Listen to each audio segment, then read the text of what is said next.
You probably know that NASA's Jet Propulsion Laboratory helped put humans on the moon. Good luck and Godspeed. Man on the moon. And maybe you've heard of Operation Paperclip, where the United States government and NASA actually employed Nazis and Nazi scientists to use their jet propulsion technology. But what you probably don't know is that one of its founders spent his evenings trying to summon ancient goddesses in his backyard. Yes, that is not a joke. His name was Jack Parsons, and he was both one of America's most important rocket scientists and one of its most dedicated occultists. This isn't a story about NASA secretly being run by magicians or whatever. It's about how one brilliant, complicated man helped launch us into space while living a life that was stranger than any science fiction that he read as a kid. Let's start at the very beginning.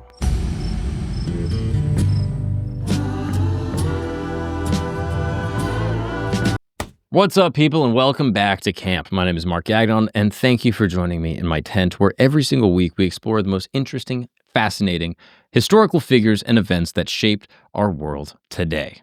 I'm joined by my dear friend, Gabriel Reyes. What's up, Gabe? What's going on? All right. Guys, we have no time to waste because today we're talking about one of the most important and fascinating scientists, rocket, aerospace engineers, and occultists in American history. A guy by the name of Jack Parsons, or is it?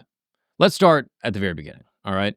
With a gentleman named Marvel Whiteside Parsons. He was born in 1914 in Los Angeles, and this kid would grow up to help put humans on the moon. And as we'll see, his childhood experiments were just the beginning, because the same curiosity he had as a child would eventually help him invent the rocket fuel that powered America's space program. Jack's life was messy before he could even walk. His parents had one of those whirlwind Hollywood romances that ended just as quickly as it began. His father, Marvel Sr., was supposedly this charming car accessories salesman, but he had a serious problem keeping it in his pants, if you get my drift.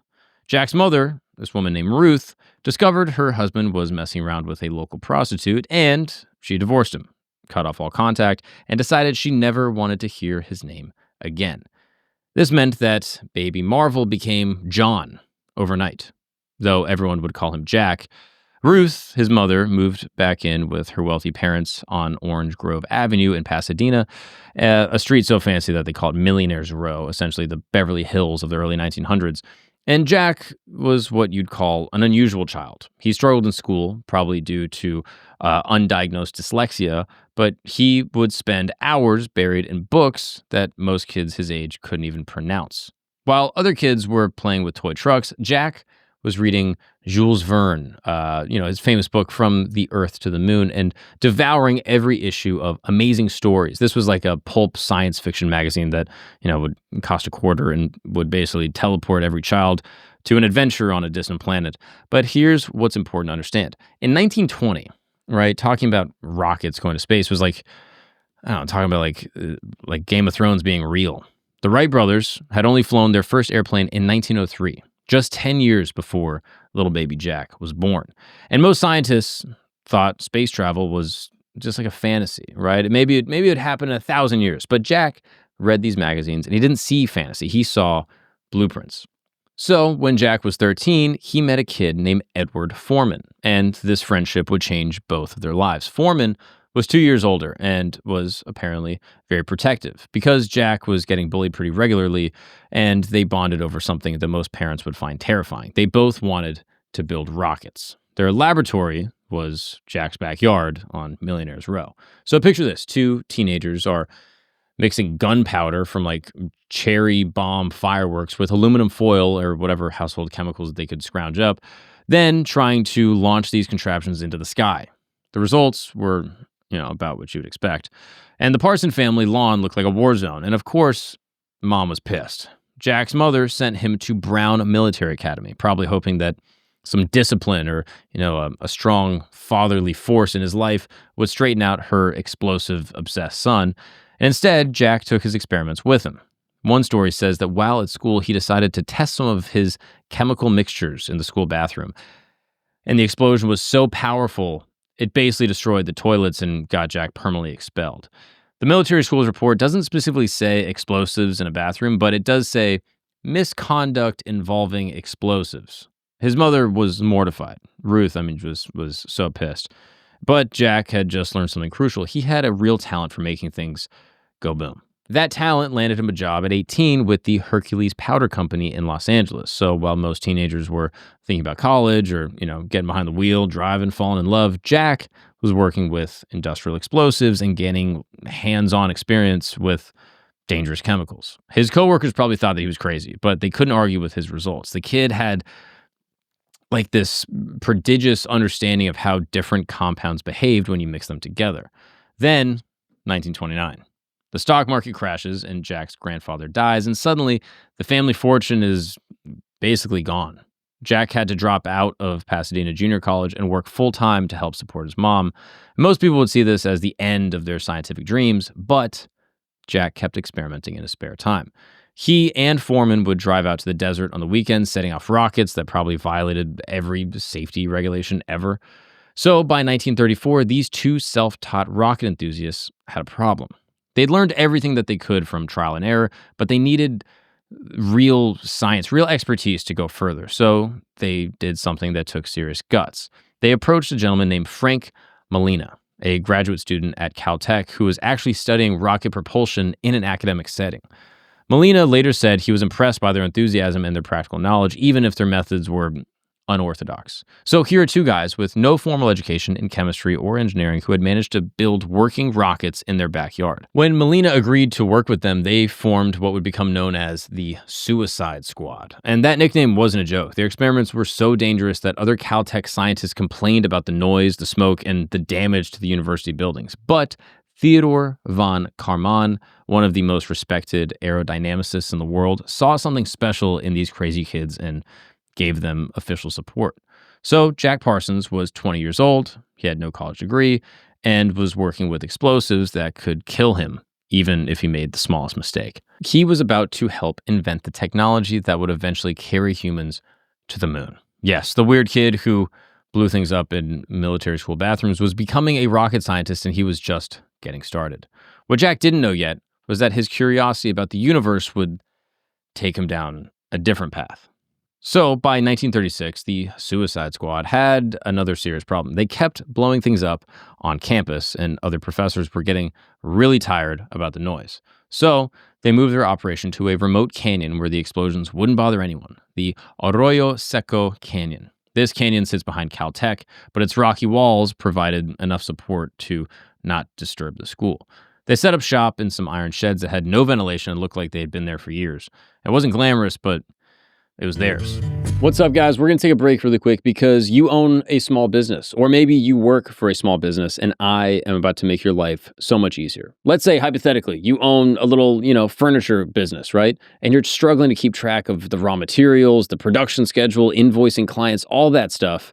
Well, that's why I want to tell you about Odoo, okay? Because with Odoo, it's an all-in-one business platform that streamlines everything. Now you have inventory management, you have manufacturing, you have accounting apps that will make everything so simple. So now if you have a small business, you can monitor the inventory in real time, schedule production calls more effectively, and you can send invoices automatically, all from one platform. Plus, you get a customized CRM to track sales leads and follow up with potential clients, boosting your closing rates. Back in the day, you'd probably have to get, some, Ivy League operator, business person that's, able to make everything happen for you. But now with Odoo, it cuts it all out. And I'm sure you're thinking, okay, if this is going to make my life easier, give me more free time to spend with my friends, family, and playing softball, and make me more money, it must be crazy expensive.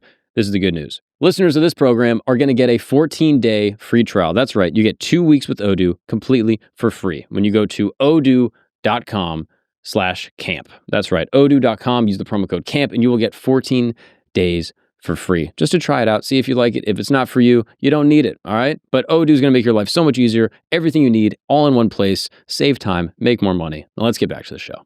So while Jack was busy inventing the technology that would take humans to the moon, he was also discovering something that would change his life forever. A religion that most people thought was maybe even weirder than his obsession with rockets. But let's talk about the rockets first, because this is where Jack's genius really started to show. Anyone can make something explode, right? I mean, just ask me with a firecracker. But making something explode in the right way, at the right time, with the right force, that is where things get complicated. And Jack had, again, this really profound ability to mix these chemicals in proportions that shouldn't work, but somehow they did. He'd combine different powders and liquids, creating fuel that would burn hot enough to launch a rocket, but controlled enough to not just blow up in your face. His colleagues watched him work like he was like doing magic or something, because half the time they couldn't understand how he knew which combinations would work. The breakthrough came in 1939, when the National Academy of Sciences decided that maybe these crazy guys in a canyon were onto something, and they gave the group funding to work on something called JATO, Jet Assisted Takeoff. The idea was simple: strap rockets to heavy military planes to get them airborne faster. The execution was anything but simple. Think about what they're trying to do here, right? Military planes loaded with bombs and fuel are too heavy to take off from short runways, specifically like aircraft carriers. It's just a very short strip of takeoff, but you need to get them up, but they're too heavy. But if you could give them a rocket boost for just a few seconds, you could get them airborne almost anywhere. The trick was creating rocket fuel that would provide massive thrust, burn consistently, and not explode when you didn't want it to. So Jack's solid fuel formulation that they called Galcit 27, meaning, they had tried 26 other versions that all exploded. This was exactly what the military needed. It was, ammonium nitrate, cornstarch, and some other compounds bound together with glue and some blotting paper. I mean, it was really rudimentary, and it sounds simple, but getting the chemistry right requires a kind of understanding that usually comes from years of formal education, but Jack just figured it out. So by 1942, Jack's Backyard Rocket Club was now a proper Aerojet corporation. It was building engines for the U.S. military. Just a year later, the research effort was formalized into the Jet Propulsion Laboratory, also known as the JPL. And if you ever watched a NASA mission to Mars or something similar, you've seen JPL's fingerprints all over it. They're still around today, still launching spacecraft deep into space, all built on the foundation of Jack and his crew. But even as Jack was becoming one of America's most important rocket scientists, his colleagues started to notice some strange habits that he had. So before each rocket test, Jack would recite this poem called the Hymn to Pan by a British guy named Aleister Crowley. Now, it has been brought to my attention from our last episode, a lot of people pronounce it Crowley. I've always said Crowley. So I'm just going to switch it up and say Crowley for the duration of this episode, okay? So he's doing this Hymn to Pan, and his teammates thought that it was just Jack being his usual kind of eccentric self. And their boss, Theodore von Karman, called him a delightful screwball. And everyone knew Jack would read weird books and had these strange interests. What they didn't realize was that Jack wasn't just reciting poetry. He was performing what he believed were actual magic rituals, calling on ancient gods to bless their experiments. So to Jack, there was no contradiction between rigorous scientific method and mystical practices. They were both just different ways of understanding the hidden forces of the universe. Some people say the location that they chose for JPL wasn't random either, but that Jack specifically wanted their facility near what was called Devil's Gate Dam, not because of the geography or the convenience, but because he believed this particular spot was a portal to supernatural realms. And this might sound completely insane, but it's documented in his personal writings that Jack chose this location for its occult significance. Think about that. One of the founding sites of America's space program may have been selected partially because some rocket scientists thought that it was a gateway to another dimension. His colleagues didn't know it yet, but Jack was living in two worlds in his head. During the day, he was pioneering the technology that would eventually carry humans into space, and at night, he was studying ancient texts about summoning deities and performing rituals designed to contact the supernatural. These two sides of Jack's life were about to collide in a way that would change everything. So, in 1939, while Jack was busy convincing the military that rockets weren't just science fiction, he stumbled across a book that changed his life. The book was called Conx Om Pax, and it was written by a man that we mentioned earlier, Aleister Crowley, a man the English newspapers had already branded the wickedest man of the world. Crowley had founded something called Thelema, and this wasn't quite a religion. It wasn't really a philosophy. It was something kind of in between. The whole system was based on one central principle. Do what thou wilt shall be the whole of the law. Now, before you think this was just an excuse for people to do whatever they want, Thelema was a little bit more complicated than just that. So according to Crowley, everyone has something called their true will, basically their ultimate purpose in life, stripped of all the social conditioning and desires that society puts on you. And the goal wasn't to do whatever felt good in the moment, but to discover what you were actually meant to accomplish and then pursue that completely. So for Jack, who had always felt like an outsider, kind of carving this strange path, this philosophy made complete sense. So Jack devoured Crowley's writings the same way that he'd consumed, those science fiction books when he was a kid. Here was a system that treated magic very seriously, and almost as seriously as Jack treated chemistry, with instructions, procedures, measurable results. Crowley called it the science and art of causing change to occur in conformity with will, which kind of just sounded like chemistry or engineering to Jack. So by January of 1939, some friends took Jack to a Thelemic gathering at the Church of Thelema on Winona Boulevard in Hollywood. What he saw there probably looked like the weirdest church service ever. They called it the Gnostic Mass, and it involved robed figures, symbolic sexual imagery, and rituals designed to achieve what they called higher states of consciousness. So just imagine this, right? A black and white stage with an altar covered in hieroglyphs and Egyptian writings, candles everywhere, and an upright coffin covered with gauze. The leader would emerge from the coffin wearing a cape, and then there'd be poetry readings and sword ceremonies and sex rituals. Wine was also consumed along with this cake that apparently contained menstrual blood, though that may have been more symbolic. No one really knows. It was basically an inversion of the Christian or Catholic Mass, and it was their Gnostic ritual. So for most people, this would have been either terrifying or just funny and absurd. But for Jack, it was fascinating. Here was a group of people taking these ancient mysteries seriously, applying the same systemic approach to spiritual development that he applied to rockets. Jack and his wife Helen officially joined the Agape Lodge in 1941. The lodge was the California branch of Crowley's sort of, magical order called the Ordo Templi Orientis, or the OTO.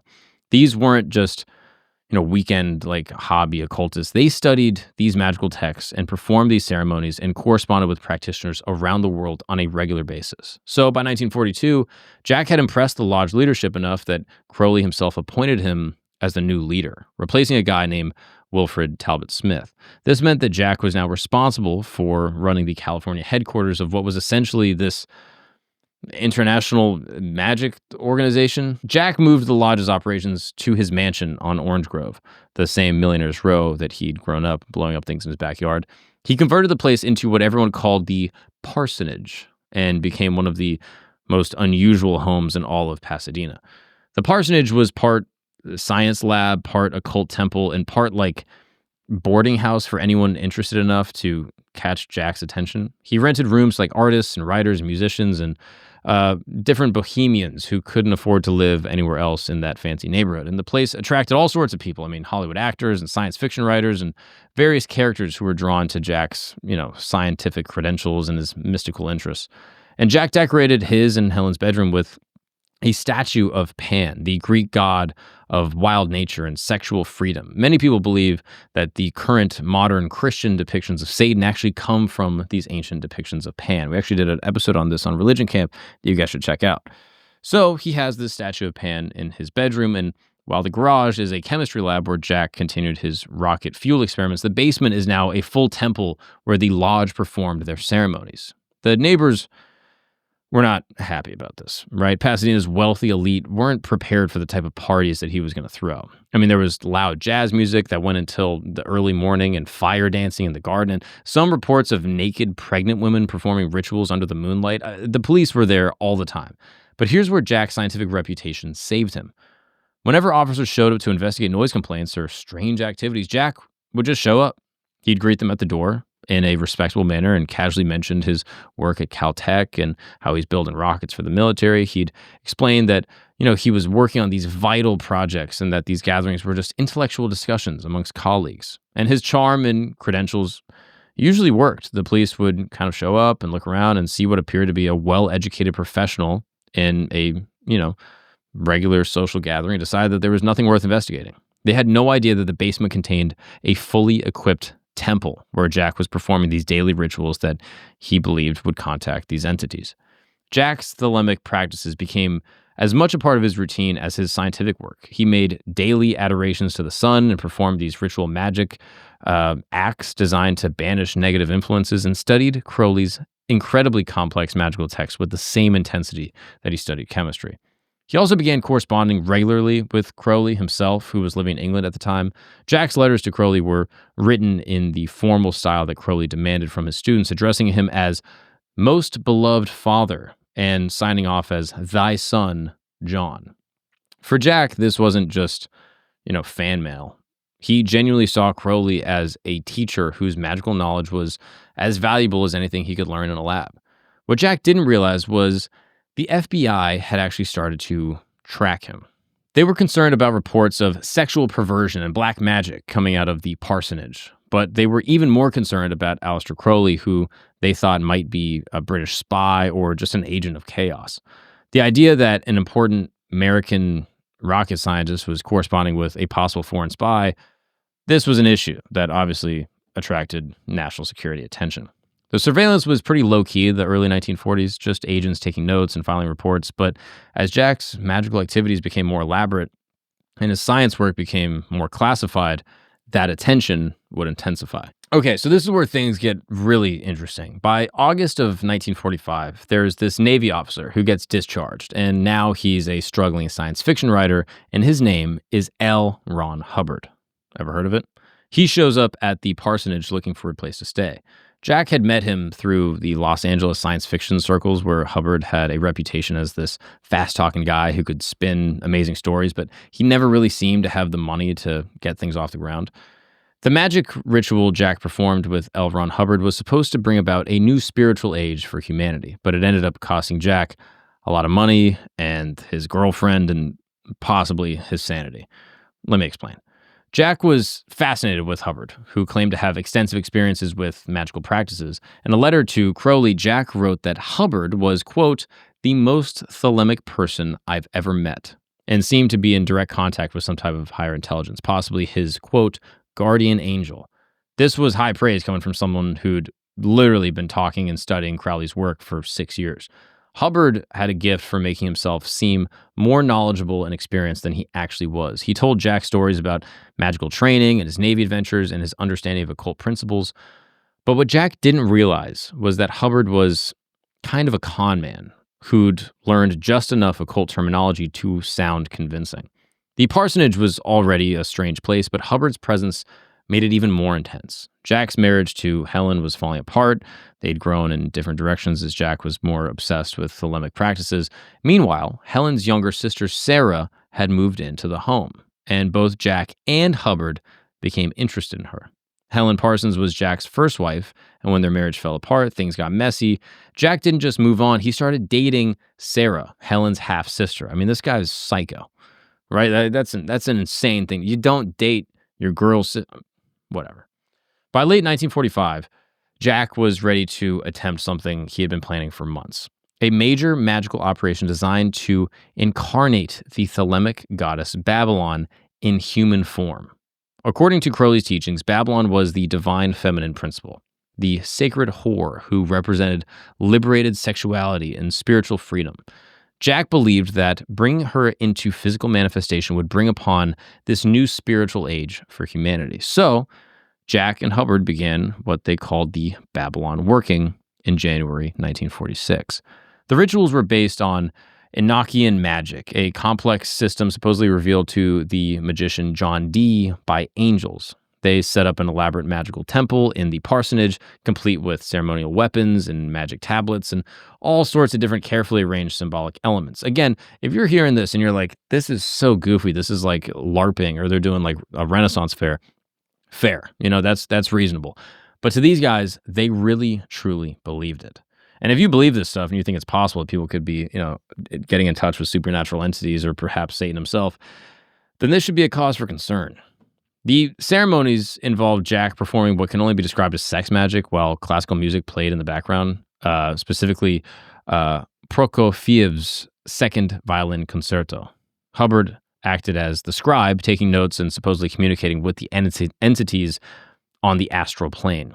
The idea was that Jack's sexual energy, properly directed through magical techniques, could create a kind of spiritual opening that would allow Babylon to enter the physical world.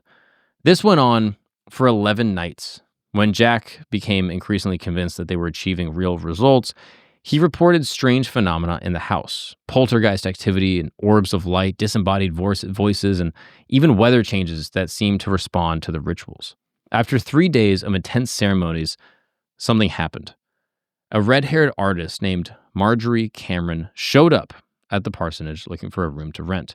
She was exactly the type of independent, artistic woman that Jack had been trying to magically summon, right? This beautiful, creative, and with the kind of fierce personality that matched his visions of what the Babylon should be. Jack was convinced this wasn't a coincidence. Here was proof that his magic had worked. He performed rituals to manifest the goddess Babylon, and now this red-haired woman who perfectly matched his vision is at his door. He began calling Marjorie the Scarlet Woman and became completely infatuated with her. A Scarlet Woman is essentially like the magical muse or priestess who helps manifest the spiritual power through these sex magic rituals. Jack Parsons believed that his partner, Marjorie Cameron, was his Scarlet Woman. But not everyone was impressed with Jack and Hubbard's experiment. When Crowley heard about what they were doing, he was alarmed. In letters to other OTO members, Crowley wrote that he was, quote, fairly frantic when I contemplated the idiocy of these louts. He thought Jack and Hubbard were attempting magic far beyond their skill level and potentially unleashing forces that they couldn't control.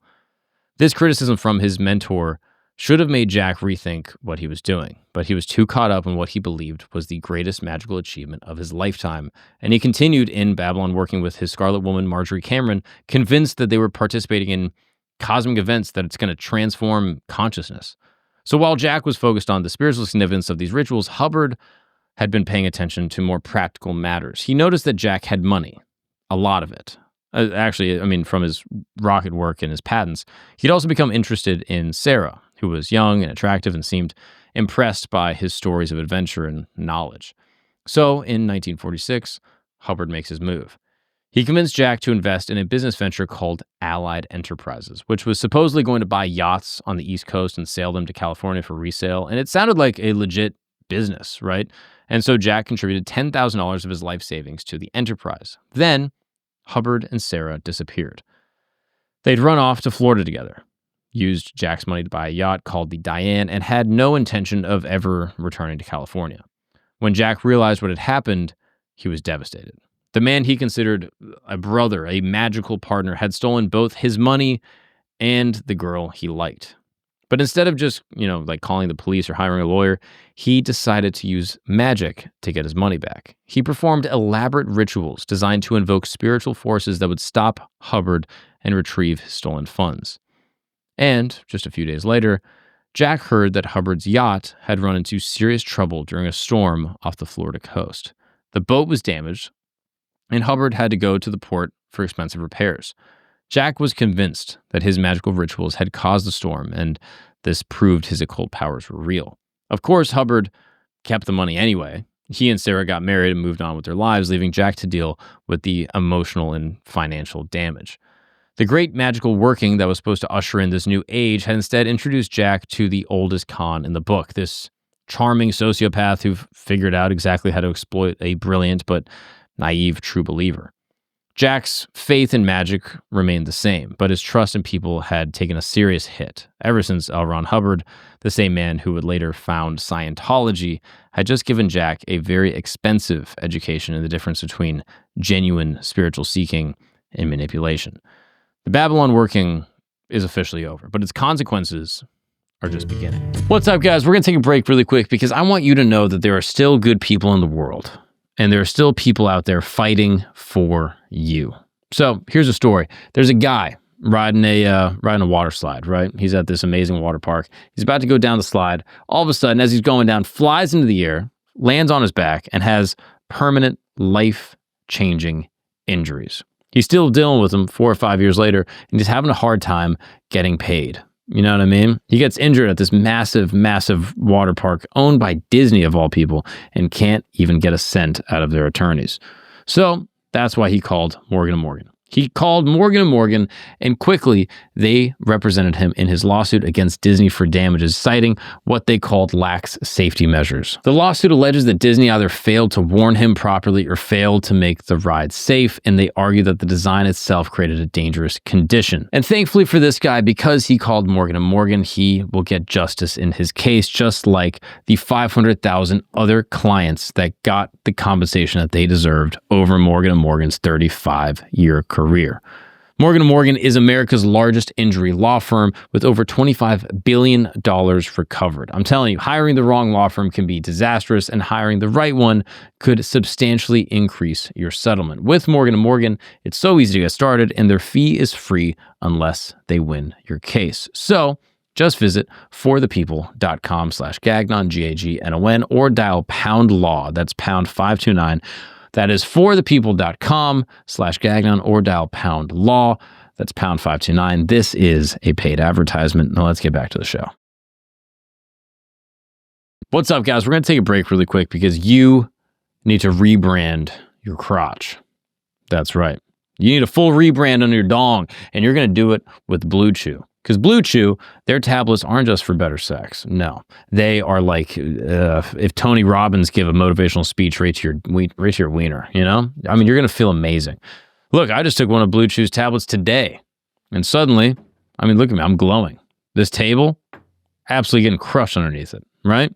My penis is giving a press conference, okay? Feeling great, never been better. So whether you're trying to make, you know, a memorable moment with your sweet love, or you're just trying to give, you know, a friend of yours or a girl you know, like some crazy group chat fodder, something for the girls to gossip about, Blue Chew is absolutely the chewable tablet delivery service that you need to bring the thunder. And the best part is that we got a special deal for the listeners of this lovely program. Get your first month for free at bluechew.com. Just use the promo code Gagnon at checkout. All you got to do is pay $5 for shipping. That's like a cup of coffee. All right, $5 for shipping. You're going to get free Blue Chew straight to your door. So upgrade your legacy. Let your name ring out for eons. And let's get back to the show. Now, this is where things take a turn. The problems start at JPL, this Jet Propulsion Lab, and Aerojet, where Jack's colleagues were getting tired of his enthusiasm for the occult bleeding into his professional life. He'd show up hungover and sleep deprived from these late night lodge activities, explaining complex magical operations with like the same genuine intensity and excitement that he brought to rocket fuel. He started trying to recruit coworkers into Thelema, handing out Crowley's writings and inviting people to these ceremonies in the Parsonage. Theodore von Karman called him this crazy screwball, but military contractors were way less impressed. When you're bidding for classified government projects worth millions and millions of dollars, having key employees who run what neighbors describe as a sex cult becomes a little bit of a liability. The executives at Aerojet started nudging Jack out the door. They tried to get rid of him, finding reasons to exclude him from important meetings, and gradually just reduced his responsibilities. So by 1944, Jack was basically ousted out of JPL and Aerojet, the organizations that he created. He sold his stock in the company and used the money to purchase his mansion on Orange Grove Avenue, converting it into the Parsonage officially, where his occult activities would just continue going without any type of corporate oversight. But the FBI is still watching, and they've been tracking him since the 40s, and their curiosity keeps growing. At first, it was, about his ties to the Marxist colleagues at Caltech. Again, this was basically the beginning of the Cold War, and anyone with left-leaning friends was going to raise flags. But the deeper they dug, it got weirder, right? The agents are building their files in the case against Jack, and they're less concerned with the politics and more on the occult rituals and the sex magic and the crowds that he's gathering in his home. So the FBI describes the Agape Lodge as advocating for sexual perversion. They thought that Jack was potentially bisexual and a political subversive. And at that time, having any type of, non-heterosexual orientation was seen as some type of threat within specifically government circles. Their reports detailed these strange rituals at the parsonage and the complaints from the neighbors about naked dances and rituals and things like that. And obviously his correspondence with Aleister Crowley, who they thought was a spy. So in the paranoid atmosphere of the 1940s, a rocket scientist who performed sex magic and corresponded with, foreign agents was exactly the kind of security threat that made them track him. So When the Red Scare really took off in the late 40s, Jack lost his security clearance entirely. There is this thing known as the House Un-American Activities Committee that was investigating anyone with suspected communist sympathies, and many of Jack's former colleagues found themselves blacklisted from government work. But Jack's case was kind of special. The FBI stated reasons for revoking his clearance included his past association with Marxists, his membership in the subversive ACLU, and his leadership of what they called a religious cult believed to advocate sexual perversion. Think about what this means for this guy at this time, right? His entire career was built on classified military research, and without the security clearance, he can't work on rockets, he can't access his own research that he already has done, he couldn't even visit the facilities that he helped create. The man who'd invented the solid fuel tech that would eventually power the space shuttle was now unemployable in his own field. Jack fought back the only way that he knew how, right? Through a mix of legal appeals and rituals. Both of them, literally. In 1949, he managed to secure a hearing before the Industrial Employment Review Board. There, he made his case. Thelema, he argued, wasn't political. It was anti-fascist, it was anti-communist, and rooted in personal freedom, the same freedom that every American should love. Do what thou wilt, he claimed, wasn't a threat to American values. It was American values. So to Jack, it was the purest form of individual liberty, not some dangerous foreign ideology. And remarkably, this worked. The board ruled that there was insufficient evidence that Jack had ever had genuine communist sympathies, and they reinstated his security clearance. And this allowed him to get a job with Hughes Aircraft Company, designing chemical plants and working on aerospace projects. So for a brief moment, it looked like Jack was back on track and able to rebuild his scientific career, but his problems were far from over. In 1950, he was connected with the American Technion Society, a Zionist organization that supported the newly created state of Israel. They offered Jack a job with the Israeli rocket program, a chance to help build a space program from scratch in a country that desperately needed the advanced military tech. Jack decided to take the job and began preparing to immigrate to Israel.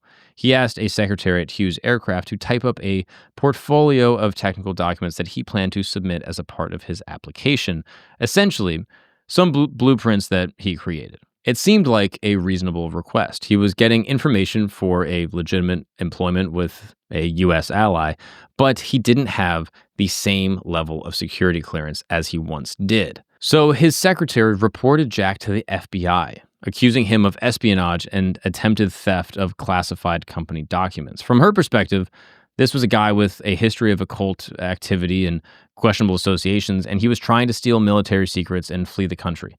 The FBI investigated, and it was swift and thorough. They interrogated Jack, fired him from Hughes Aircraft immediately, and began examining every document he tried to take. Jack insisted that, hey, I was trying to be peaceful, and, I was just simply, trying to get some stuff to apply for this job, yada, yada, and that it was simply just an error in judgment about which documents required the special handling. So in October of 1951, the U.S. Attorney decided that the contents of Jack's report didn't actually constitute state secrets, so he wasn't guilty of espionage, but the damage was done. The Industrial Employment Review Board permanently revoked his security clearance in 1952, effectively banning him from working in the rocket industry for the rest of his life. Jack then found himself in a terrible situation. At the age of 37, he was unemployed, blacklisted from his profession, and running out of money. The man who'd helped launch America's space program was now pumping gas at service stations and repairing cars to pay his bills. Eventually, Jack managed to find work creating pyrotechnics for some Hollywood films, which is kind of some crazy irony, right? The rocket scientist who developed technology would eventually carry humans to space was now making fake explosions for Hollywood movies. He was still working with chemicals and, controlled explosions, but instead of pushing the boundaries of knowledge, he was, helping actors and directors pretend to blow things up. The FBI continued to keep tabs on Jack even after his career had been wrecked. Surveillance files showed that agents monitored him through 1952, tracking who he was talking to, where he went, and how broke he was really getting. Jack's fall from grace was complete, but the story isn't over yet. The same crazy curiosity that made him this rocket scientist and a dedicated occultist was about to lead him to one final fatal experiment. By June 1952, Jack had finally found a way out of his situation. A Mexican company had offered him a job establishing an explosives factory. So he accepted. Here was a chance to use his expertise in a country that didn't really care about his occult activities or his FBI files or his security clearance. So he and Marjorie Cameron, the Scarlet Woman, had packed their bags and planned to leave from Mexico that evening. But what happened in Jack's home laboratory on June 17th, 1952, remains a mystery to this day. Jack was working in his converted laundry room laboratory thing, preparing a rush order of pyrotechnics for this film project. He needed to finish this batch before leaving for Mexico, and the money would help him get established in his new life. The laboratory was cramped, but it was well organized and filled with all sorts of chemicals and equipment that made Jack famous in the rocket world and unfortunately notorious with his neighbors. So, around the house, life was still normal. Several tenants were upstairs. Artist Sal Gansey was on the phone. Model Joanne Price was in her room. And the Fashog family was going about their evening routine. Jack had warned them about the dangers of his work, and Gansey had jokingly told him, "Hey, don't blow us up," before heading upstairs. Jack's response was typical, "Don't worry about it." At exactly 5:45 p.m., a massive double explosion ripped through the ground floor of the house. The blast was so powerful that it broke windows in neighboring mansions throughout Millionaire's Row. The tenants upstairs were thrown around, and Gansey was lifted up off his couch while still holding the phone. A piano collapsed, a chandelier crashed through the floor. Everything that had been hanging on the walls fell down simultaneously, but miraculously, none of the upstairs residents were seriously injured. Jack was not so lucky. When the first rescuers reached him, they found him still conscious despite injuries that would have killed anyone instantly. His right forearm was completely severed, both legs broken, his left arm was mangled, and a massive hole had been torn in the right side of his face, exposing the skull beneath. The explosion had essentially destroyed the lower half of his body while leaving him awake and aware. These horrific injuries were so gruesome, but in spite of that, it said that Jack remained conscious and coherent enough to direct his own rescue. He methodically told rescuers how to move him safely and remained alert as they loaded him into the ambulance. His reported last words were, "But I'm not finished yet." But that's, of course, not officially known. Jack died at Huntington Memorial Hospital at 37 years old when he never regained consciousness after an emergency surgery. The police investigation concluded that Jack had accidentally dropped a container of fulminate of mercury, an extremely unstable explosive that detonates on impact. The official ruling was accidental death, a tragic case of an expert who made one fatal mistake while handling dangerous materials. But several of Jack's colleagues questioned this explanation. George Santmeyer, a chemical engineer who'd worked with Jack on Navy projects, told reporters that it could be completely out of character for Jack to handle explosive waste materials carelessly. He compared it to a highly trained surgeon operating with dirty hands and insisted that Jack was exceptionally cautious and brilliant with his lab work. J.H. Arnold, a superintendent of the Burmite Powder Company where Jack had been working, agreed. He described Jack as extremely safety conscious, who worked carefully, had a thorough knowledge of his job, and was scrupulously neat. These weren't casual observations from people who barely knew him. These were professional assessments from experts who watched him handle dangerous chemicals for years. The alternative theories range from plausible to just outright bizarre. Some people suspected suicide, pointing to Jack's financial troubles and his career and a lot of recent emotional turmoil. Others theorized murder, with some suggesting that Howard Hughes had ordered Jack killed in retaliation for stealing company documents, though no evidence ever supported this claim. The tragedy was even worse for Jack's mother, Ruth. When she had learned of his death, she was so distraught that she committed suicide just hours later. The double tragedy made the story even more sensational for the press.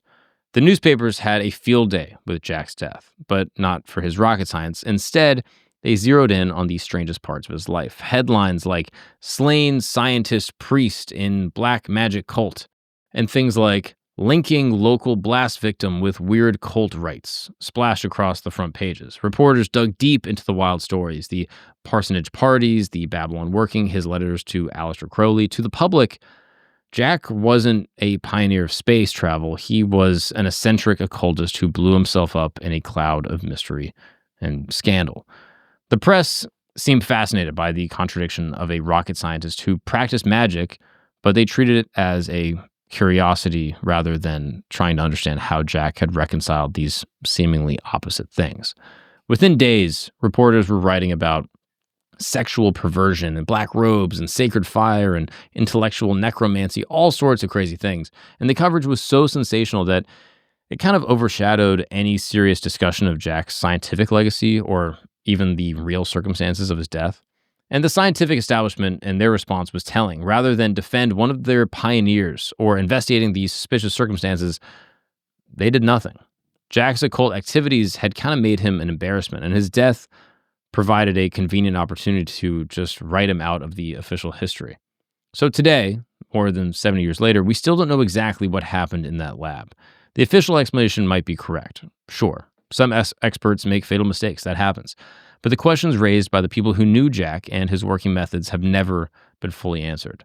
What we do know is that Jack Parsons died the same way he lived, surrounded by mystery, controversy, and the kinds of dangerous experimentation that defined his entire career. The man who helped launch humanity into space had conducted his final experiment, and this time, the explosion couldn't be contained. And that, ladies and gentlemen, is the life of Jack Parsons. Fascinating guy. I mean, I'm always struck by these guys that are, simultaneously brilliant in their own field, but also fascinated with the occult. I think Isaac Newton is another one, if my memory serves me correctly. I mean, just a brilliant guy that invents calculus at a young age, but also, is, kind of marred by his fascination with like the occult and alchemy, and different people dispute different things. That's actually an episode that we should do in the future, matter of fact. But I'm curious what you guys think. Part of me, again, Gabe, this is just the part of me that's like, if I was talking to my mom, this is like what my mom would say. She'd be like, look, this guy was learning about all this stuff because of his connection to the occult. He was doing these satanic rituals and these occult rituals, gaining this knowledge that no one else could know or should know. And it made him, prodigious in his field, but it came at a cost. And basically in the ritual, an entity appeared to him and said, hey, we're going to make you rich. We're going to show you everything. We're going to give you all the information that you need, but you got to pay us back. And he goes, I'll do whatever it takes. And they go, great. And then what happens? He himself gets destroyed. His marriage gets destroyed. His finances become, destroyed. His career gets destroyed. And then he kills his own mother, the single mom who raised him and took care of him for her entire life. I don't know. It sounds like a Faustian deal, if you ask me, right? Sounds like the apple, right? A little bit. Wait, what do you mean? Oh, like Adam and Eve? Oh, you're going to be so wise, but it's going to ruin your entire life? Piece of knowledge, right? That's what I'm saying, dude. That's what I'm saying. I don't know. It's an interesting idea. That's what my mom would say. For me, I'm less, I don't know, I'm less, I'm more grounded in sort of like the most likely thing, that this was like an eccentric genius. And many geniuses are eccentric or just outright crazy.